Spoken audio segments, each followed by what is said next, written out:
The second sequence involves the neighbors. In the comics preceding the Russians' visit, two other mobsters are sent to determine where Frank lives. He lies unconscious in Joan's apartment after a previous fight, and she denies knowing him. It comes to Dave, who reveals he has knowledge but refuses to talk. He is then tortured to no avail. The same situation occurs in the movie, albeit differently. The men arrive after the Russian and interrogate Dave in front of Mr. Bumpo, while Joan remains hidden in a secret space with unconscious Frank. The torture, Dave's facial piercings being pulled out one by one with a pair of pliers, is much more drawn out in the movie and much more explicit, while in the comics it is only hinted at. Again, this may have been done to make it more explicit, since the fight with the Russian may have deadened out our ability to notice the subtle threat afterwards. As well, it can justify Frank's later actions. The third sequence has two parts, both taken from the comics. Frank attacks a club run by Howard, including rigging explosives to the exit and to a bottle of champagne. These elements are preserved in the movie, as is the general chaos of the ensuing battle. The fact that they kept in the little details, like the exploding champagne, is gratifying as a comic book fan. It gives legitimacy to the movie, even at its conclusion. The second part involves Howard's demise. In Welcome Back, Frank, Ma Nucci is killed when her house is set ablaze and she is kicked into the flames. In the movie, Howard is dragged through a lot of exploding cars and eventually set on fire and dies. Granted, these are not the same circumstances, but I argue that they preserve the same elements. The villain dies in a horrible way. They are both consumed by flames. The chief difference is in the mood. Both have a sense of satisfaction at completing the overall mission, but the movie lightens up at the end by showing the Punisher's skull made out of fire. It's a bit cheesy, even if it looks cool, and it ruins the scene of vengeance. There are also minute details, like certain weapons or Frank's family photograph, that make comic book fans cheer and delight for paying attention to specifics. And then there are moments of characterization that were kept, that serve to show Frank is more than just a cold-hearted killer. I've already mentioned how the neighbors serve this function by forcing Frank to interact with them, but there's more.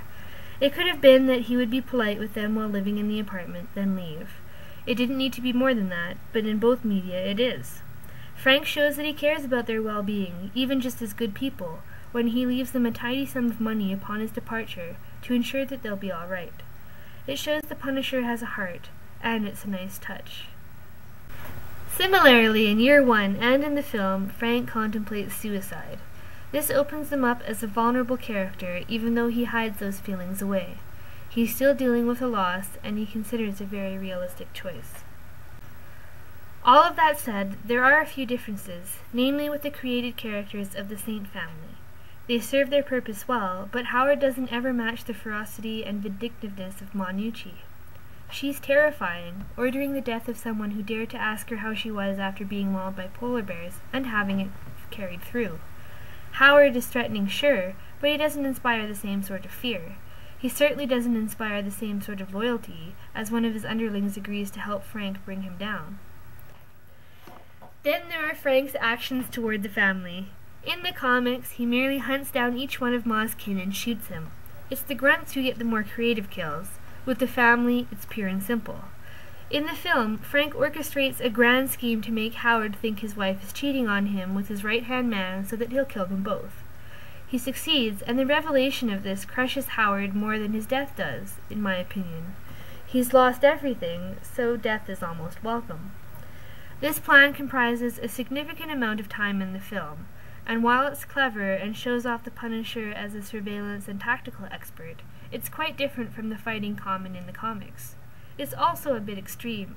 He goes to all the trouble to set it up so that Howard is the one to kill his loved ones himself, which is a pretty terrible conclusion. But, as I've discussed, the film began with something extreme done to Frank, so it's only natural that he retaliates in turn. Overall, I'd say the film does a great job in capturing the mood of the Punisher, and in introducing audiences to his particular flavor of crime fighting. There is some dark humor, and a glimpse at the sort of entertaining fights that could be had. The attentiveness to many details and a storyline that takes a lot of its cues from source material means that it reads as believable, canonical, and well done.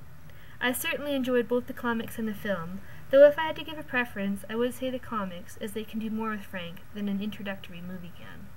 I recommend you check out The Punisher, both comics and film. They have a balance between dark themes and humor and are quite entertaining. I leave you now with Harry Heck from the film and the credits for this project.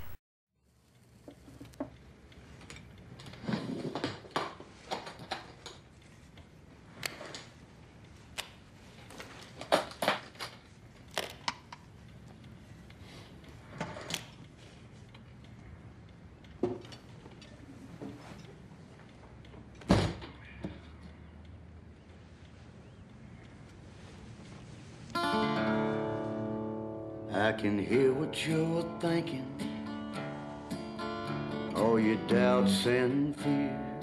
And if you look in my eye in time, you'll find the reason I'm here.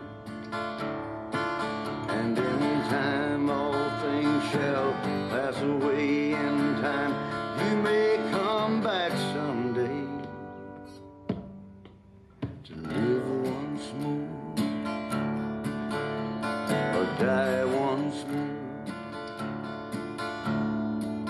But in time